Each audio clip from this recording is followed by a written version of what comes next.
Good morning, students. Let's begin the today's class. Today, I am going to discuss about the conservative and non-conservative force. I think we had already discussed the work up to the variable force, work done by a variable force.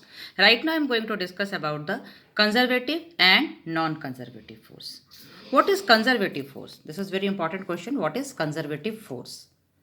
A force is said to be conservative if work done by or against the force in moving a body depends only on the initial and final position of the body and not the nature of the path followed between the initial and final position.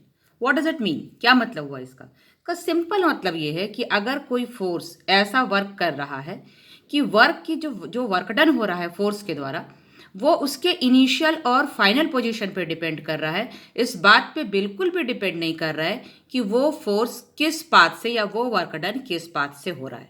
मतलब अगर आपने कोई work done किया, suppose कि आपने कोई work done किया A point से बी पॉइंट के बीच में and you are following the different path, suppose you are following the path 1, path 2, path 3, whatever be the path you are following, in every condition the work done by the force is equals to W1 is equals to W2 is equals to W3 and is equals to W4.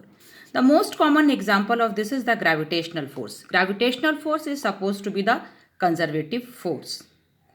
So this is about the conservative force. Work done by or against a conservative force in a moving body from one position to another depends only on the initial and final position of the body. This is the first property of the conservative force. It does not depend upon the nature of path followed by the body in going from initial to final position. The thing is very clear. आप किस रास्ते से initial से final position पे जा रहे हो, conservative force को इस पूरे कंसेप्ट से, इस पूरे पाथ से कोई मतलब नहीं है. वर्क डन बाय और against the force is said to be conservative if work done by the force is moving particle along a closed path or round trip the net work done is zero. मतलब अगर कोई path closed है तो उसमें जो conservative force होगा वो zero होगा. अब यहाँ देखिए, आपको 2 पॉइंट गिवन है, जैसे मैंने दिखाया आपको प्रीवियस मैंने डिस्कस कहा कि ए पॉइंट से आप बी पॉइंट पे किसी फोर्स से वर्क डन करा रहे हो तो आप ए से बी स्ट्रेट जा सकते हो. ए टू बी एक सेकेंड पाथ मैंने फॉलो कर रखा है, ऊपर ए टू बी एक थर्ड पाथ आपने फॉलो कर रखा है. तो वर्क डन ए से बी पर आपको किसी भी पाथ से आएंगे, तीनों कंडीशन में आपको वर्क डन सेम मिलेगा. This is the most important feature of the conservative force. Conservative force के बहुत सारे एग्जांपल हैं, जैसे ग्रेविटेशनल फोर्स, इलेक्ट्रोस्टैटिक फोर्स, ये सारे के सारे आपके कंजर्वेटिव फोर्स के एग्जांपल हैं. देखिए मैंने ऊपर में लिख रखा है, conservative force the work done bye such force does not depend upon the path, depend only and only on initial and final position. तो ये आपका रफ कंसेप्ट हुआ रिगार्डिंग द कंजर्वेटिव फोर्स. ठीक है, अब कंजर्वेटिव फोर्स की अपनी कुछ प्रॉपर्टी है, वो प्रॉपर्टी मैंने लिख रखी है. Property of the conservative forces क्या क्या प्रॉपर्टी है? If a force has the following properties then it is said to be conservative force. कौन कौन सी property? When the force only dependent on the initial and final position irrespective of path taken, क्या path लिया उस पर depend नहीं कर रहा. Any closed path the work done by a conservative force is zero and the work done by the conservative force is always a reversible. So these are the properties of the conservative force. अब यहाँ आ जाइए, कुछ examples हम लोग conservative force के, जैसे अगर आप ग्रेविटेशन फोर्स का वर्क डन देखोगे, मैग्नेटिक फोर्स का वर्क डन देखोगे, work done by electrostatic force देखेंगे, इलास्टिक स्प्रिंग फोर्स पता है आपको, F is equals to minus K X, electric force, ऐसा कोई सा भी फोर्स होगा, ये सारा का सारा किसका एग्जाम्पल है? तो कंजर्वेटिव फोर्स का एग्जाम्पल है. अब जैसे यहाँ देखिए, यहाँ मैंने आपको एक एग्जाम्पल दिखा रहा है एक्सप्लेनेशन के लिए. आप ए पॉइंट से बी पॉइंट पे किसी ऑब्जेक्ट को ले आ रहे हैं. फर्स्ट में how much work done you will done? Definitely you will do the mgh. Last वाले डायग्राम पे आओ, थर्ड वाले में सी डायग्राम पे, अगर आप किसी ऑब्जेक्ट को ए से बी पर लेके जा रहे हैं या आपने जहाँ पे, यहाँ से सपोज करो इस पॉइंट से आप बी पॉइंट पे ला रहे हो वर्क डन कराने के लिए, तो आप कैसे लेकर के आएंगे? ए से बी पर पे लाएंगे तो work done is very clear है. मान लो कि आप एच डैश पॉइंट से, यहाँ से इस पॉइंट से आप C point, suppose this is your C point से ए पर आए और ए से फिर आप बी पर गए. तो सी से जब आप ए पर आओगे in this direction the gravitational force will be zero और ऊपर जो आप वर्क डन करोगे this will be your mgh. अब आप ये जो स्टेयर पे वर्क डन करोगे, यहाँ मास m, g, h डैश, फिर यहाँ x पे ये वर्क आपकी value 0, again this is mgh dash, again this side this will B 0, again this is mgh dash, this side it is 0. इस तरह से आप करते करते जो टोटल वर्क डन निकालोगे that will be your mgh dash 6 time, मतलब 6 stairs हैं तो 6 टाइम h डैश. आप ध्यान से देखिए ये सारे h डैश जो आपके स्मॉल हैं, ये सारे h डैश को अगर हम काउंट करते हैं या एक लाइन में लाएंगे, again this is equals to h. So हम कह सकते हैं कि आप a से c से b पर ऐसे लैडर के फॉर्म में जाओ या ऐसे से सीधा डायरेक्ट ऐसे जाओ, in both condition you are doing the same work and the work done is mgh. तो यहाँ क्या देख रहे हो आप, यहाँ क्लियर कट देख रहे हो कि पाथ इंपॉर्टेंट नहीं है, आप किस पाथ से चल के आ रहे हो ये मैटर नहीं कर रहा है. मैटर क्या कर रहा है कि इनिशियल पोजीशन और फाइनल पोजीशन तक पहुंचने का वर्क डन जो है आपका, वो आपका कांस्टेंट है. इसको हम लोग सिंपली कहते हैं कंजर्वेटिव फोर्स. देखिए work done in each case is mgh whatever path followed by the particle. अब आ जाइए सेकेंड टाइप ऑफ फोर्स देखते हैं, that is non conservative force.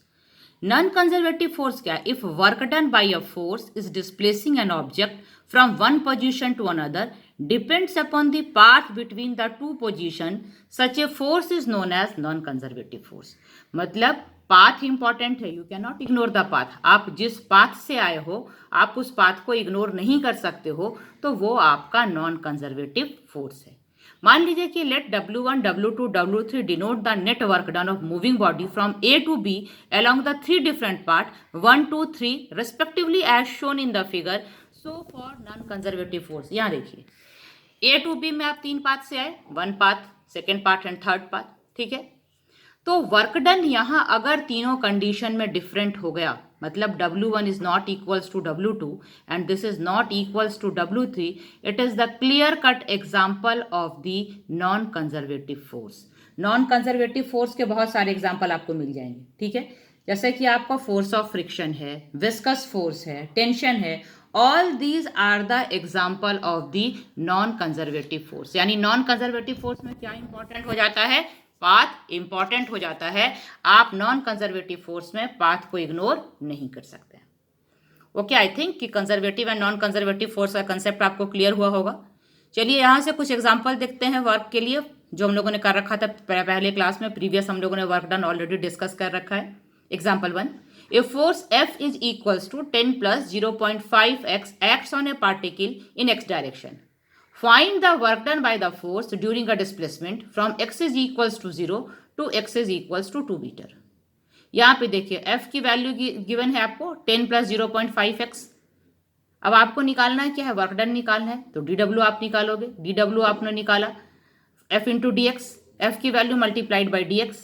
अब आप इंटीग्रेशन करोगे, इंटीग्रेट करेंगे कहाँ से कहाँ बोल रहा है? x 0 से x 2 तक.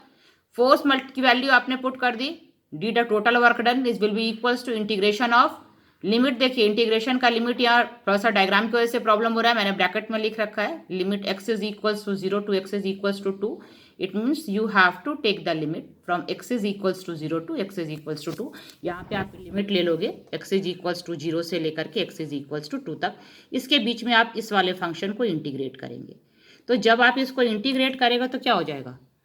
आपने इंटीग्रेट किया तो इसके इंटीग्रेशन करके आप लाए, ठीक है. आपने इंटीग्रेट करके इसकी वैल्यू लिखी और इंटीग्रेट करने के बाद आपका लिमिट आ गया x कहाँ से कहाँ तक? x 0 से लेकर के x 2 तक. अब आप इंटीग्रेशन की वैल्यू पुट करेंगे. यहाँ पे ये हो जाएगा, जब आप इंटीग्रेट करोगे ये हो जाएगा आपका 10x. ये 10 का इंटीग्रेट होकर के यहाँ आ जाएगा 10x. ये हो जाएगा 0.5 x²/2 x to the power 1. तो nx x to the power 1. तो आप उसको इंटीग्रेट करोगे तो इसकी वैल्यू हो जाएगी. तो 10 का इंटीग्रेट यहाँ पे जब आप इंटीग्रेट करोगे this will be your 10x plus 0.5 x²/2 and integration limit up to x is equals to lower limit 0 to upper limit x is equals to 2. अब एक बार आप क्या करोगे? Once you put the upper limit then minus, then you will put the lower limit. 10 x की value एक बार आपने ले ली 2 - 0 प्लस 0.5 x² आएगा. ये x का इंटीग्रेट करोगे तो ये हो गया आपका 2 × 2 4 - 0 this divided by 2. So this will be your 20 + 1, this is your 21 joule. This is the complete value of your work done. यहाँ से आपने वर्क डन कैलकुलेट कर लिया. अब देखिए इसी में हम लोग आगे फर्दर करते हैं थोड़ा सा. इस टाइप के न्यूमेरिकल्स और भी बहुत सारे हैं जिसको कि आप अटेम्प्ट करोगे. Power, what is power? Power of a person और machine is defined as time rate at which work is done by it. Power rate of work done by time taken. Power को आप लिख सकते हो dw by dt। dw आपका किसके बराबर होता है? FDS। आपको पता है कि work done is equals to force into displacement.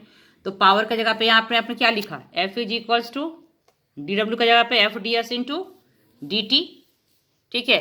But ds by dt आपका क्या होता है? Rate of change of displacement. This is your velocity, instantaneous velocity. So you can write power P is equals to F into V. Thus the power can be expressed as the dot product of force and velocity. यानी power को हम ऐसे भी लिख सकते हैं कि it is the product of force and velocity. अब देखिए पावर का डायमेंशन निकाल लेंगे। पावर क्या है आपका? Power is your work done upon time. तो वर्क डन की वैल्यू आपको गिवन है। वर्क डन का डायमेंशन आप जानते हो MLT माइनस 2, टाइम का T। तो इसको निकालोगे तो उसका वैल्यू निकाल लेंगे इसको फाइनल करके, तो पावर की वैल्यू आपको मिल जाएगी। What is the dimension formula of this? तब पावर का आपको डायमेंशन आप निकाल लोगे। उसी तरह से आप पावर की यूनिट निकालोगे। Power is equals to work done upon time. Work done is joule, this divided by 1 second, so 1 watt is equals to 1 joule. So power का एक और डेफिनेशन भी आता है। Power of a body is said to be 1 watt if it can be done on 1 joule of work in 1 second. अगर ये 1 joule work done 1 second में करता हो तो यहाँ से भी हम लोग पावर को डिफाइन करते हैं। So this is all about the power. अब यहाँ से आप बहुत सारे क्वेश्चन करोगे, है ना। Too many different questions are given in your book. या एक एक करके आप सारे क्वेश्चन उसको करके चलते जाओगे और उसके अकॉर्डिंगली फिर आपको जहाँ जहाँ डाउट होगा सो आप उसको फिर व्हाट्सएप पे फिर भेज करके या जैसे आपको कन्वीनियंट है आप उसको पूछ करके अपने डाउट सारे क्लियर कर लोगे।